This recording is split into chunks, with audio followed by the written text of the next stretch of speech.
રાજનીતિ સંદેશ ન્યૂઝમાં આપનું સ્વાગત છે।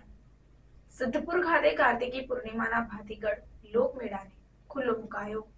પાટણ જિલ્લાના સિદ્ધપુર ખાતે સરસ્વતી નદીના કિનારે પારંપરિક કાર્તિકી પૂર્ણિમાનો ભવ્યાતિભવ્ય કાર્ત્યોકનો મેળો જેનો પ્રારંભ કરવામાં આવ્યો છે। 7 દિવસ ચાલતા આ મેળામાં 12 લાખથી વધુ ભાવિકો ઉમટી પડશે, જેને લઈને તંત્ર દ્વારા વ્યવસ્થા ગોઠવાઈ છે। ત્યારે સાંજે સિદ્ધપુરમાં પૂર્ણિમાના લોકમેળા મગરવાડા તીર્થધામના ગાદીપતિ વિજય સોમજી મહારાજના આશીર્વચન સાથે સિદ્ધપુરના ધારાસભ્ય અને ગુજરાત સરકારના કેબિનેટ મંત્રી બલવંતસિંહ રાજપૂત દ્વારા ઉદ્ઘાટન કરી પ્રજાજનો માટે લોકમેળો ખુલ્લો મૂકવામાં આવ્યો। શ્રદ્ધા, ભક્તિ અને ઉલ્લાસના ત્રિવેણી સંગમ સરખા કાર્તિકી લોકમેળામાં 7 દિવસની પ્રાસંગિકતા વચ્ચે 12 લાખ જેટલા ભાવિકોની અવરજવર અને ઉપસ્થિત હોય છે। માતૃતર્પણ સ્થિત તીર્થ તરીકે સિદ્ધ ક્ષેત્રે સિદ્ધપુરની ખ્યાતિ છે। સિદ્ધપુરના સરસ્વતી નદીના કાંઠે અનેક દેવી દેવતાના મંદિરો આવેલા છે। આ મેળાને ભવ્યાતિભવ્ય રૂપ આપવા સિદ્ધપુર પાલિકા દ્વારા કાર્તિકી પૂર્ણિમાના મેળાનું સુંદર આયોજન કરાયું છે। સિદ્ધપુર નગરપાલિકા પ્રમુખની રાહબરી હેઠળ કર્મચારી સહિત ઉપસ્થિત રહી કાર્ત્યોકના લોકમેળાને સુંદર સંચાલન હાથ ધરાયું છે। આ પ્રસંગે નિવાસી અધિક કલેક્ટર વીએસ પટેલ, સિદ્ધપુર નગરપાલિકાના પ્રમુખ અનિતબેન પટેલ, નગરપાલિકા ઉપપ્રમુખ સોનલબેન ઠાકર, કારોબારી ચેરમેન રશ્મિન દવે, તાલુકા પંચાયતના પ્રમુખ Giriben Thakor, APMC chairman Vishnubhai Patel, chief officer તેમજ કોર્પોરેટરો, સ્ટાફ તેમજ મોટી સંખ્યામાં શહેરી અને આજુબાજુના ગ્રામજનો ઉપસ્થિત રહ્યા હતા। આપણી લોકવાયકા છે કે અમર જેટલા લોકોના નામ છે, રાજા ભરતુથી માંડીને અનેક લોકોના, એ બધા પણ જ્યારે સ્નાન કરતા આવતા હોય ત્યારે બંને બહેનોશ્રીઓ, કોર્પોરેટરશ્રીઓ, અધિકારીશ્રીઓ ખૂબ અદ્ભુત વ્યવસ્થા કરી છે। એમને દિલથી બિરદાવું છું, અભિનંદન આપું છું કે એક સરસ આયોજન કર્યું છે।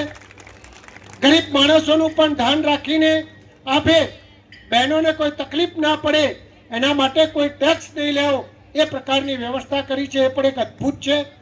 અને અહીંયા આગળ સારી વ્યવસ્થા થાય, લોકો આપણી જે પરંપરા છે એ પરંપરાને નિભાવી શકે એના માટે પણ અનેક પ્રકારની વ્યવસ્થા અહીંયા આગળ થઈ છે। સિદ્ધપુરનો કાર્તકનો મેળો એ માત્ર સમગ્ર ગુજરાત કે સમગ્ર ભારતમાં પ્રસિદ્ધ છે। એનું સૌથી મોટું કારણ એ છે કે અહીં આગળ ત્રણેય નદીઓ ગંગા, જમુના, સરસ્વતીનું સરસ મિલન થાય છે। વર્ષોથી પરંપરાથી કલ્પી ના શકાય ત્યારથી આ મેળાનું આયોજન થાય છે।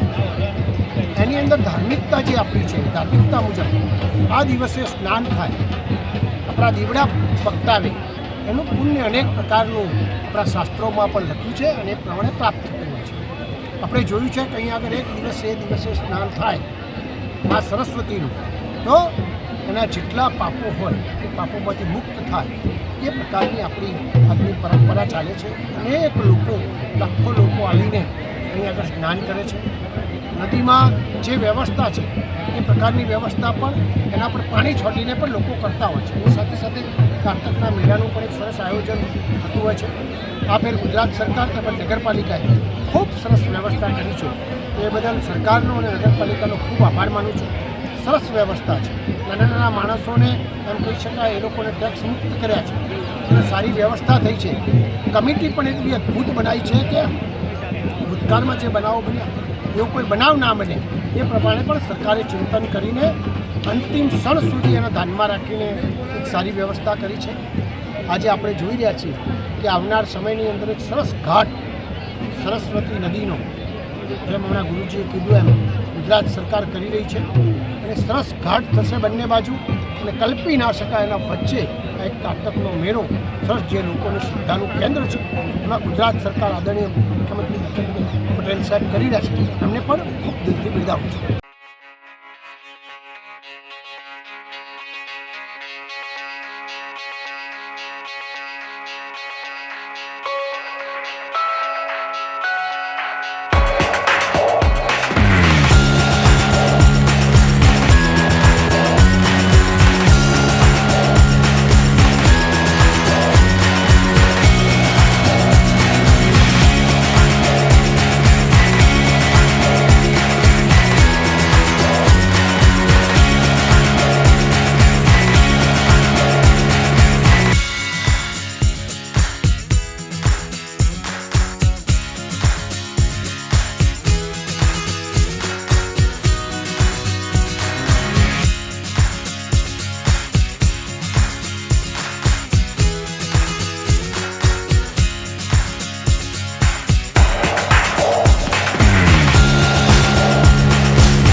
છે.